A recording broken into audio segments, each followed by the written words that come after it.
Hey guys, ఒక చిన్న disclaimer. మీకు వీడియో ఆడియో కొంచెం సింక్ వేరేలో ఉంటుంది. సో నా ఫేస్ ఎక్స్ప్రెషన్స్ని వీడియోని ఇగ్నోర్ చేసి ఆడియో క్లియర్గా వినండి.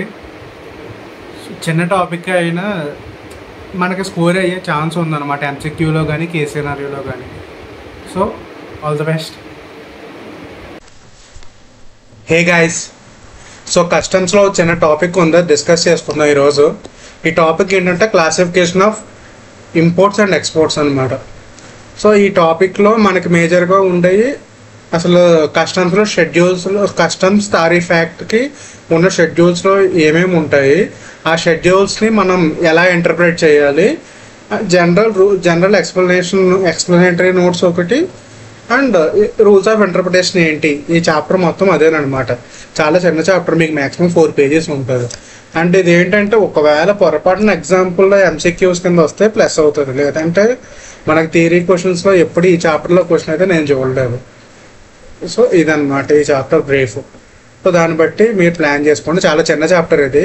సో ఒక్కసారి విని ఊరుకున్నా కానీ మనకు స్కోరింగే. సో స్టార్ట్ చేసుకుందాం. అయితే ఇదేంటంటే కస్టమ్స్ టారిఫ్ యాక్ట్ 1975కి ఒక షెడ్యూల్, 2 షెడ్యూల్స్ ఉన్నాయన్నమాట. ఇంపోర్ట్స్కి ఒక షెడ్యూల్ ఉంది, ఎక్స్పోర్ట్స్కి ఒక షెడ్యూల్ ఉంది. సో ఈ ఇంపోర్ట్స్ షెడ్యూల్ అంటే షెడ్యూల్ 1, అండ్ ఎక్స్పోర్ట్స్కి రిలేటెడ్గా ఉంటుంది షెడ్యూల్ అంటే షెడ్యూల్ 2. సో ఈ ఇంపోర్ట్స్ ఎక్స్పోర్ట్స్ షెడ్యూల్లో మనకి డిఫరెంట్ ఐటమ్స్ ఉంటాయి కదా, కోకోనట్ అని ఆర్ ఎలక్ట్రానిక్స్ అని డిఫరెంట్ ఐటమ్స్ ఉంటాయి కదా. ఈ షెడ్యూల్ ఫార్మేట్ ఎలా ఉంటుంది, మనకి ఈ షెడ్యూల్లో ఏమేమి ఉంటాయి. సో ఆ లైన్ ఐటమ్స్ ఏంటి, లైక్ చాప్టర్ హెడ్డింగ్ ఉంటుంది, మీకు చాప్టర్ నోట్స్ ఉంటుంది, సబ్ హెడ్డింగ్స్ ఉంటాయి, మళ్ళీ సెక్షన్ నోట్స్ ఉంటాయి, ఎక్స్ప్లెనేటరీ నోట్స్ ఉంటాయి. ఇవన్నీ డిఫరెంట్గా ఉంటాయి. అసలు షెడ్యూల్లో ఏమేమి ఉంటాయి, సో దాన్ని ఎలా ఇంటర్ప్రిట్ చేయాలి, బేసిక్ రూల్స్ అది మనం చూసుకోవాల్సింది ఈరోజు. సో ఈ కస్టమ్స్ టారిఫ్ యాక్ట్ ప్రకారం ఈ గూడ్స్ ఏదైనా, ఈ కస్టమ్స్ రిలేటెడ్గా ఇంపోర్ట్ గూడ్ ఎక్స్పోర్ట్ గూడ్ మనం ఏదైనా క్లాసిఫై చేయాలంటే మనం యూజ్ చేసేదేమో హెచ్ఎస్ఎన్ మెథడ్ మా సేమ్ జిఎస్టీ లాగే. టోటల్ 8 digits ఉంటాయి. అందులో ఫస్ట్ 4 digits ఏంటంటే హెడ్డింగ్ రిలేటెడ్ వస్తుంది అనమాట, అంటే main category. So for example fruits అన్నీ ఒక మెయిన్ కేటగిరీ తీసుకుంటే ఆ మెయిన్ కేటగిరీని హెడ్డింగ్ అంటారు. సో హెడ్డింగ్కి 4 digits ఉంటాయి. అండ్ నెక్స్ట్ సబ్ హెడ్డింగ్కి 2 categories ఉంటాయి, 2 digits ఉంటాయి. అండ్ నెక్స్ట్ మీకు tariff rate or tariff item అంటారు. ఆ particular item specific reference number 2 digits ఉంటుంది.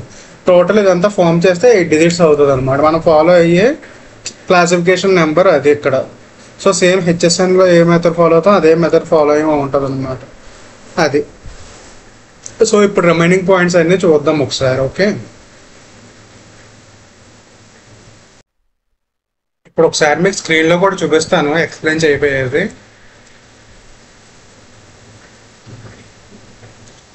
So first general explanatory items ఏంటో చూద్దాం. ఇందులో ఏంటంటే 3 basic రూల్స్ చెప్పాడు అనమాట. ఫస్ట్ ఏంటంటే మనం ఇందాక హెడ్డింగ్ సబ్ హెడ్డింగ్ అని మాట్లాడుకున్నాం కదా. సో ఈ హెడ్డింగ్ సబ్ హెడ్డింగ్ నోటేషన్ అనుకోండి అది. సో సింగిల్ డాష్ ఉంటే అదొక ఒక ఆర్టికల్ యొక్క హెడ్డింగ్ రిప్రజెంట్ చేస్తుంది. ఇందాక మన ఎగ్జాంపుల్ ఇప్పుడు కోకోనట్ తీసుకుందాం. సో డైరెక్ట్గా ఒక పర్టికులర్ రిలేటెడ్ కోకోనట్ అని చెప్పి ఒక హెడ్డింగ్ ఇచ్చేసాం, 9901 సంథింగ్ ఏదో కోడ్. ఇప్పుడు నెక్స్ట్ అందులో 2 dashes ఉన్నాయి అనుకోండి. దాని అంటే ఇప్పుడు మీరు షెడ్యూల్ ఓపెన్ చేస్తారు, షెడ్యూల్ 1. సో అక్కడ మీకు ఒక డాష్తో ఒకటి కనిపించింది. సో అది మీకు హెడ్డింగ్ అవుతుంది అనమాట. దీనికి ఎగ్జాంపుల్ కూడా చూపిస్తాను ఒకసారి, ఆగండి. ఎగ్జాంపుల్తో ఎక్స్ప్లెయిన్ చేస్తాను, మీకు కొంచెం బాగా అర్థమవుతుంది.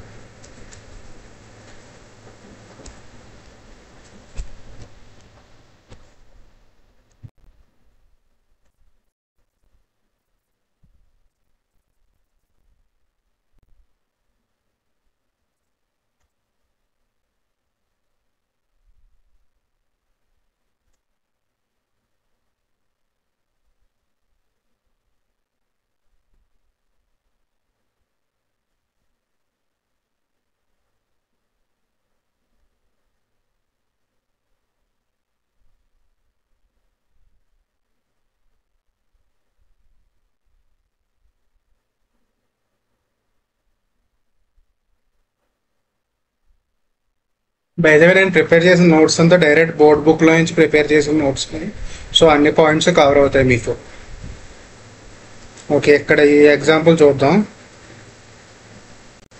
సో అక్కడ జనరల్ రూల్స్ ఆఫ్ ఇంటర్ప్రిటేషన్ ఏంటంటే, సో ఫస్ట్ హెడ్డింగ్కి డాషెస్ రూపంలో ఉంటాయన్నమాట. సో ఒక చాప్టర్లో ఫస్ట్ హెడ్డింగ్కి డాష్ ఉందంటే అది హెడ్డింగ్ అన్నట్టు, డబల్ డాష్ ఉందంటే అందులో సబ్ కేటగిరీ అన్నట్టు, ట్రిపుల్ డాష్ ఉందంటే ఈ సబ్ కేటగిరీలో మళ్ళీ సబ్ కేటగిరీ అన్నట్టు అనమాట. ఇక్కడ మనం చూసాం కదా, single dash, double dash, next triple dash, ఇందులో మళ్ళీ సబ్ కేటగిరీ అది. సో ఇందులో ఏంటంటే థర్డ్ మీకు షెడ్యూల్ 3లో ఇప్పుడు ఇక్కడ మనకి కస్టమ్స్లో నీకు స్టాండర్డ్ ఆఫ్ మెజర్ ఏంటి అని చెప్పి ఒక చిన్న పాయింట్ ఉంది.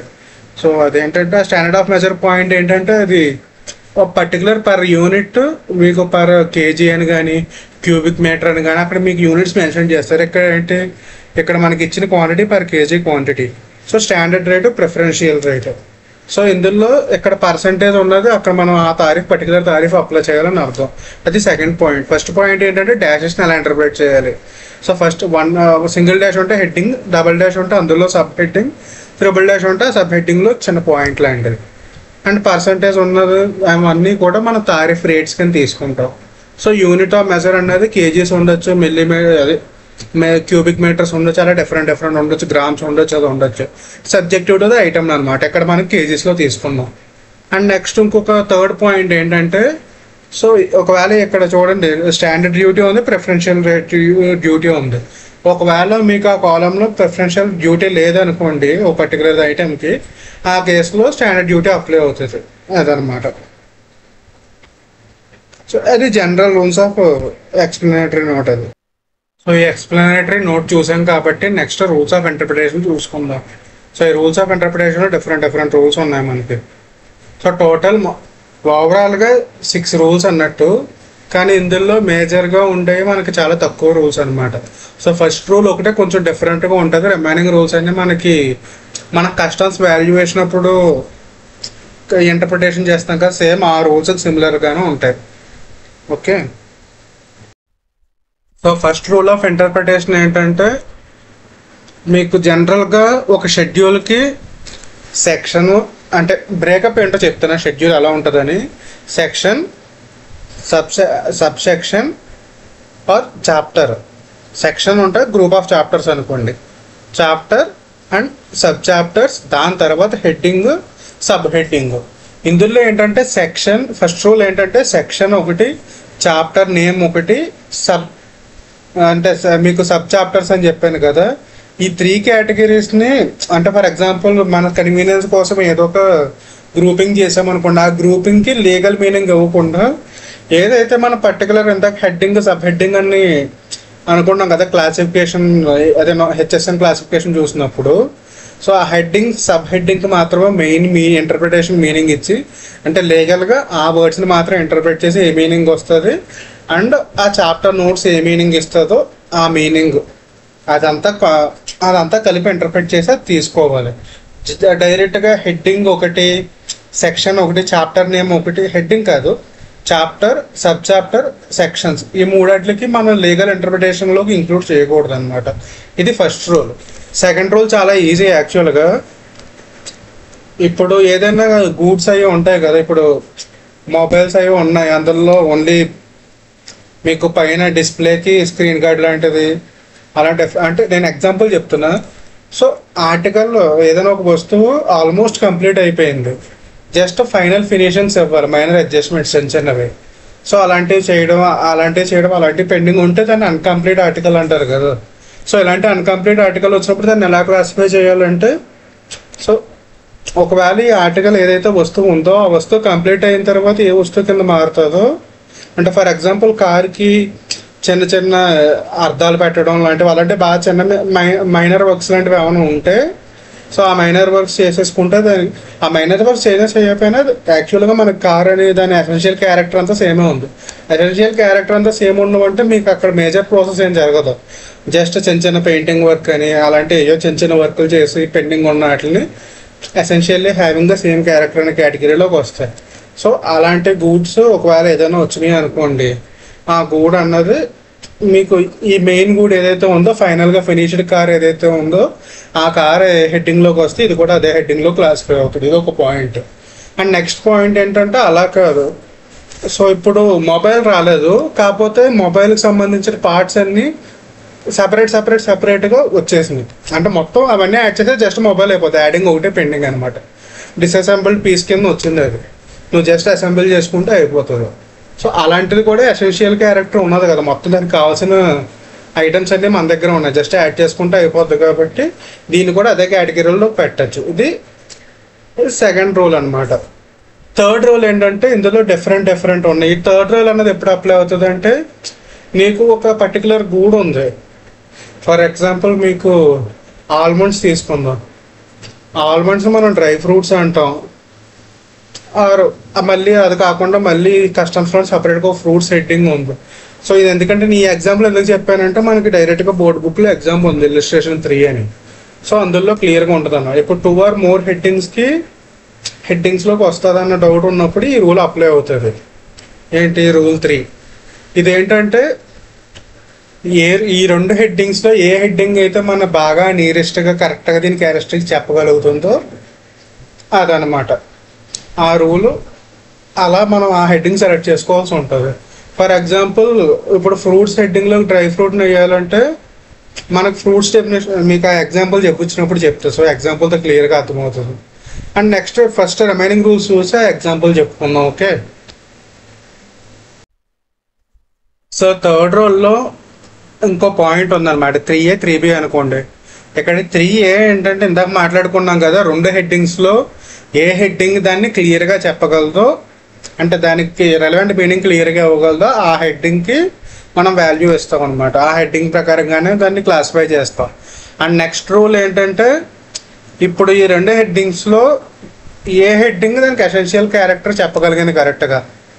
ఇప్పుడు ఫర్ ఎగ్జాంపుల్ ల్యాప్టాప్ ఉంది, ల్యాప్టాప్లో మీకు ఏంటి ఆపరేటింగ్ సిస్టమ్ ఉంది. ఆపరేటింగ్ సిస్టమ్ లేకుండా ల్యాప్టాప్ వర్క్ చేయలేదు.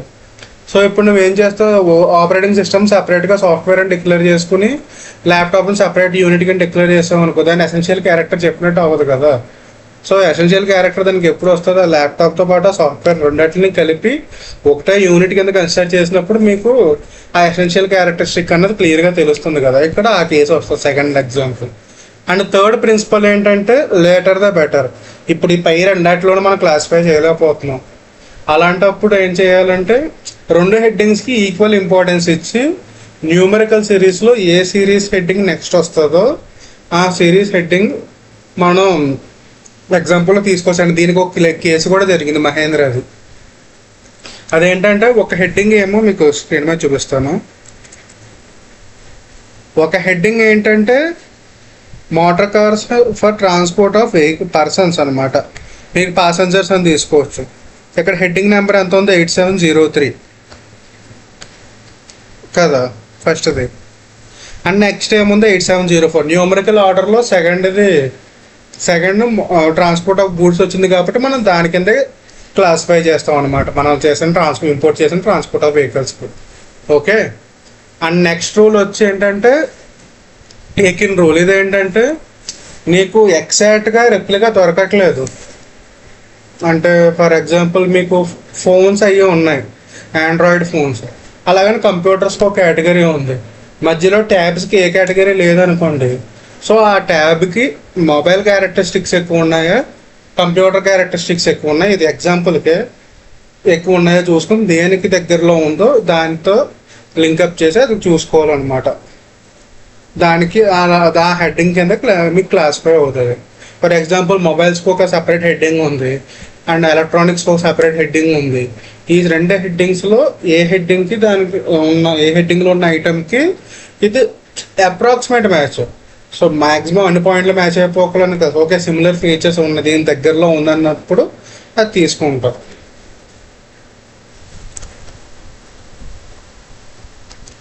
సో ఇది నెక్స్ట్ ఈ రూల్స్ 2 సిమిలర్గా ఉంటాయి అన్నమాట. ఇదేంటంటే ఫర్ ఎగ్జాంపుల్ రూల్ నెంబర్ 5 దేనికి వస్తుంది అంటే, మీకు కెమెరా ఉంది, కెమెరా బ్యాగ్ ఉంటుంది. గిటార్ ఉంది, గిటార్ రిలేటెడ్గా మీకు గిటార్ బ్యాగ్ అలా గిటార్ బాక్స్ అలాంటివన్నీ ఉంటాయి కదా. ఒక పర్టికులర్ ఏదైనా ప్యాకేజింగ్ మెటీరియల్ కానీ కేసెస్ ఆర్ కంటైనర్స్ కానీ ఒక పర్టికులర్ వస్తువు కోసం స్పెసిఫిక్గా తయారు చేసినవి ఉంటాయి కదా. స్పెసిఫిక్గా తయారవడం ఏంటంటే ఇప్పుడు ల్యాప్టాప్ ఉంది, ఈ ల్యాప్టాప్ మాత్రమే ఫిట్ అయ్యే బ్యాగ్ ఉందనుకోండి, అంటే ఈ ల్యాప్టాప్కి తప్ప ఆ ల్యాప్టాప్ తప్ప ఆ బ్యాగ్ దేనికి పనిచేయదు. సో దీనికోసమే స్పెసిఫిక్గా డిజైన్ చేయబడింది అనుకోండి. ఆ ల్యాప్టాప్ బ్యాగ్ దీన్ని కలిపి అమ్ముతారు అనమాట, కలిపి ఒకే యూనిట్ కింద కన్సిడర్ చేస్తారు హెడ్డింగ్లో. సో ఈ ల్యాప్టాప్ ఏ హెడ్డింగ్ కింద క్లాసిఫై అవుతుందో, దాని మీద రేట్ అప్లై అవుతుందో, ఆ బ్యాగ్ కూడా దీంతో పాటు సింగిల్ యూనిట్ కింద ట్రీట్ అయ్యి దానికి కూడా అదే రేట్ అప్లై అవుతుంది. ఎసెన్షియల్గా దీని ఎగ్జాంపుల్ అది. ఒకవేళ నెక్స్ట్ ఇందులోనే ఇంకొక రకం ఉంది, ఇదేంటంటే ప్యాకేజ్ మెటీరియల్. ఫర్ ఎగ్జాంపుల్ మీకు స్టీల్ డబ్బాలో స్టీల్ వాటర్ బాటిల్స్ ఇలాంటివి ఉన్నాయి కదా, ఇవి ఏంటంటే అక్కడ డబ్బా ఇంపార్టెంట్, ఎందుకంటే అది పర్మనెంట్ యూజ్, మనం ఆ డబ్బాని మళ్ళీ మళ్ళీ వాడతాం, అందులో ఐటమ్ ఉంటుంది అయిపోతుంది, మనకు సంబంధం లేదు. సో ఇక్కడ ఆ కంటైనరే సపరేట్ యూజెస్ కింద ఉపయోగపడుతుంది కదా. సో అలాంటి కంటైనర్స్ని సపరేట్గా వాటికి క్యారెక్టరిస్టిక్తో వాటిని ఐడెంటిఫై చేయాలి. ఇప్పుడు ఆ స్టీల్ డబ్బాని తీసుకొచ్చి స్టీల్ డబ్బాలో నేను ఫర్ ఎగ్జాంపుల్ నా పవర్ బ్యాంక్ దాచుకున్నాను, ఏం దాచుకున్నాను పవర్ బ్యాంక్కి, దానికి ఒకటే రేట్ వేస్తానంటే పనవదు.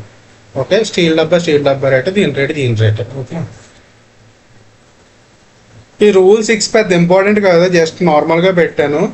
ఒక సబ్ హెడ్డింగ్లో ఉన్న నోట్స్ అంటే ఫర్ ఎగ్జాంపుల్ మీకు కోకోనట్ కింద ఇందాక ఎగ్జాంపుల్ ఇక్కడ ఏం చూపించాను.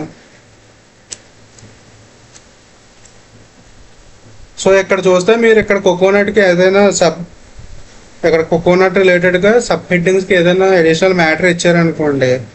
ఫర్ ఎగ్జాంపుల్ ఇందులో ఎన్నర్ షెల్ అని చెప్పి మెన్షన్ చేశాడు.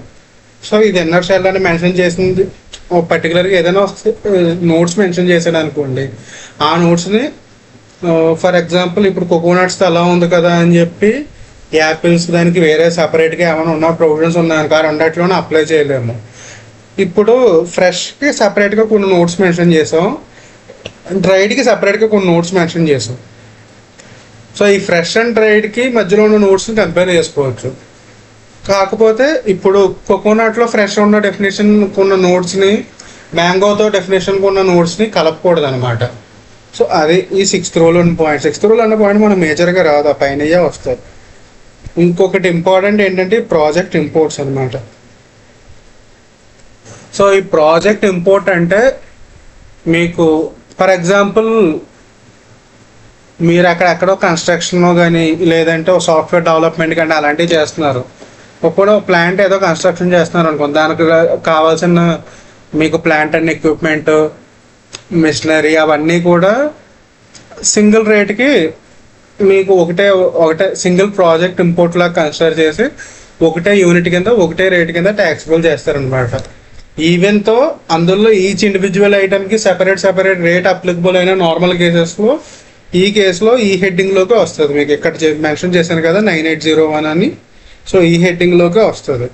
ఆ ప్రాజెక్ట్ రిలేటెడ్గా ఉన్న రా మెటీరియల్, ఇన్స్ట్రుమెంట్స్ మొత్తం అన్నీ కూడా అందులోకి వస్తాయి. ఒకవేళ ఇందులో ఏంటంటే ఒక కండిషన్, ఒకవేళ మీరు ఏమైనా స్పేర్ పార్ట్స్ దాని రిలేటెడ్గా ఏమైనా ఇప్పుడు రిపేర్కి మెయింటెనెన్స్కి చిన్న ఐటమ్స్ కావాల్సి ఉంటాయి కదా, నట్స్ అండ్ స్క్రూస్ అలాంటివి. సో అలాంటివి ఏదైనా ఉంటే ఆ goods value 10% of the total import కంటే ఎక్కువ దాటకూడదు అనమాట.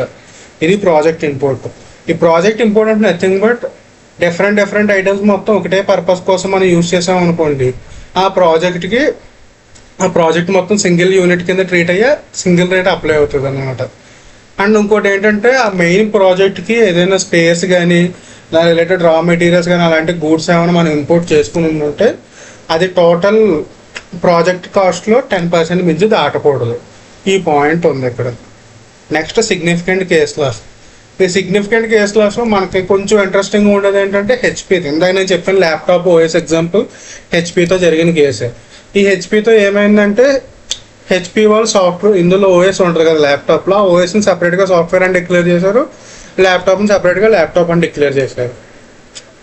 కాకపోతే అక్కడ కోర్టు ఇచ్చిన తీర్పు ఏంటంటే సో సాఫ్ట్వేర్ ఓఎస్ లేకుండా ల్యాప్టాప్ రన్ అవ్వదు కాబట్టి ఓఎస్ని ల్యాప్టాప్ని కలిపి ఒకటే యూనిట్ గా ట్రీట్ చేయమని చెప్పి ఇచ్చాను కేసు అనమాట. ఇది నెక్స్ట్ ఇంకొకటి ఏంటంటే ఇక్కడ సౌరాష్ట్ర కెమికల్స్. ఇది ఏంటంటే మీరు ఏదైనా క్లాస్ని ఇంటర్ప్రిట్ చేసేటప్పుడు సెక్షన్ నోట్స్కి చాప్టర్ నోట్స్ మొత్తం అన్నీ కలిపి ఇంటర్ప్రిట్ చేయాలన్నమాట. ఇప్పుడు జస్ట్ హెడ్డింగ్లో ఏముందని కాదు, దాని రిలేటెడ్ నోట్స్ అదంతా చదివి ఫర్ ఎగ్జాంపుల్ హెడ్డింగ్ ఆ కోకోనట్ అనే తీసుకోండి. ఆ కోకోనట్ అనే కేటగిరీలో ఇప్పుడు మనకి ఏదైనా యాక్ట్కి కానీ ప్రొవిజన్కి కానీ స్పెషల్ ఎక్సెప్షన్స్ అని చెప్పి ఎక్స్ప్లెనేషన్ అని చెప్పి కింద సపరేట్గా నోట్స్ వస్తాయి కదా మనకు లాలో. సో అలా ఏదైనా పర్టికులర్ పాయింట్ రాసేది అనుకోండి, ఓకే ఈ కేటగిరీ ప్లాంట్స్లో ఉన్న మాత్రం కోకోనట్స్లో కొన్ని వస్తాయని ఏదో అలాంటి పాయింట్ పెడితే దాన్ని ఎక్స్ప్లెనేటరీ నోట్ అంటారు. సో మీరు ఏదైనా లాని ఇంటర్ప్రిట్ చేసేటప్పుడు, కస్టమ్ షెడ్యూల్ ఇంటర్ప్రిట్ చేసేటప్పుడు తారీఫ్ కోసం మీరు అవన్నీ లెక్కల్లోకి తీసుకోమన్నది ఫస్ట్ కేసు యొక్క మెయిన్ అనమాట.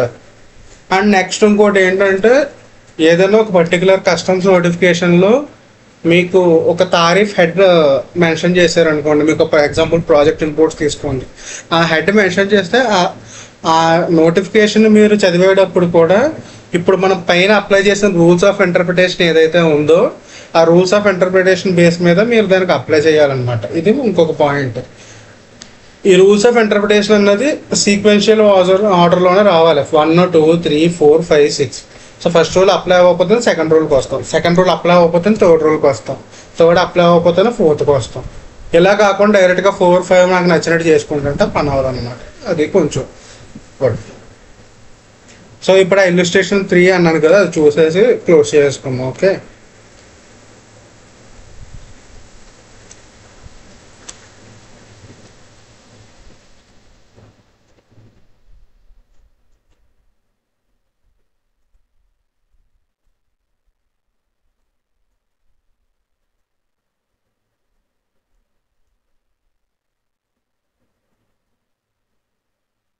సో ఈ కేసులెస్ అన్ని మీకు ఆల్రెడీ చెప్పాను. ఇక్కడ చూడండి, మనం ఇక్కడ కేటగరైజ్ చేయాల్సింది ఆల్మండ్ మిల్క్ మెయిన్గా.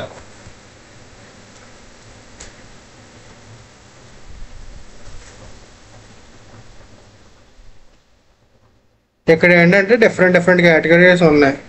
సో ఫ్రూట్ జ్యూసెస్ కేటగిరీ ఒకటి ఉంది. ఇలా డిఫరెంట్ కేటగిరీస్ ఇచ్చారు కరెక్ట్గా చెప్పాలంటే tariff items. So fruits, juices, vegetables ఇవన్నీ ఒక హెడ్లో ఉన్నాయి. నాట్ కంటైనింగ్ యాడెడ్ షుగర్ ఇవన్నీ ఉన్నాయి. ఓకే, మనకు కావాల్సింది ఆల్మండ్ మిల్క్ ఏ కేటగిరీలోకి వస్తుందో చూడాలి.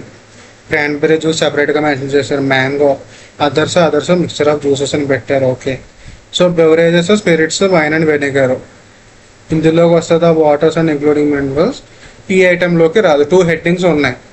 ఆల్మండ్ మిల్క్ అంటే మీకు ఏదైనా బెవరేజ్లోకి తీసుకోవచ్చు. ఫ్రూట్స్, ఆల్మండ్ మనం డ్రై ఫ్రూట్స్ అంటాం కానీ డ్రై ఫ్రూట్స్లోకి తీసుకోవచ్చు. ఇలా డిఫరెంట్ పాయింట్స్ వస్తాయి కదా, అందుకని ఎగ్జాంపుల్ ఇచ్చారు.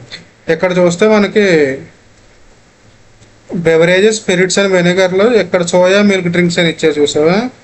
సో ఇక్కడ ప్రాబబుల్లీ ఆల్మండ్ మిల్క్ ఇందులో కేటగరైజ్ అయ్యే ఛాన్స్ కూడా ఉంది కదా. సో అందుకే డిఫరెంట్ హెడ్డింగ్స్ ఇచ్చారు. నెక్స్ట్ ఇంకొకటి ఏంటంటే edible fruits and nuts. So other fruits and nuts fresh or dried whether shelled or peeled అని ఇచ్చారు. ఇందులో క్లియర్గా ఆల్మండ్స్ అని ఇచ్చాడు మనకి. సో ఎక్స్ప్లెనరీ నోట్స్ ఏదైనా చెప్పాం, ఏ చాప్టర్ అని మనం చెక్ చేసేటప్పుడు ఫస్ట్ దాని ఎక్స్ప్లెనేటరీ నోట్స్ తీసుకోవాలి. So fruits and vegetables,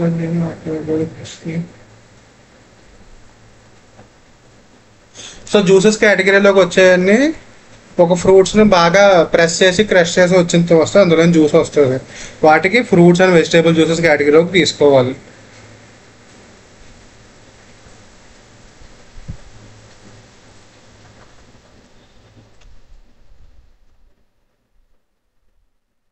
so మనకి ఇందులో ప్లెయిన్ రీడింగ్లో ఏమనిపిస్తుంది అంటే ఆల్మండ్స్ని కూడా మనం నానబెట్టి గ్రైండ్ చేసి ఇదే కదా చేసే ప్రాసెసే కదా నార్మల్గా.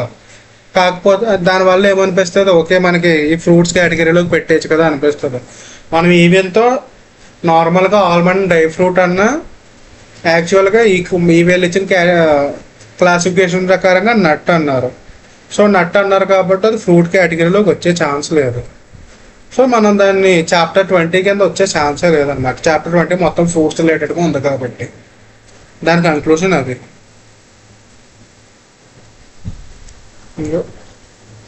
Almond milk is made by pulverizing almonds in blender with water. But మనకు ఆల్మండ్ మిల్క్ క్రష్ చేశాక ఫ్రూట్ పల్ప్ అలాంటిది ఏమీ రాదు కదా. సో అదనమాట. సో ఒకవేళ మనకి ఎగ్జామ్లో ఏదైనా చాప్టర్ నుంచి ఇల్లుస్ట్రేషన్ క్వశ్చన్ ఇచ్చే ఛాన్స్ ఉందంటే ఇది ఒకటి ఉంది.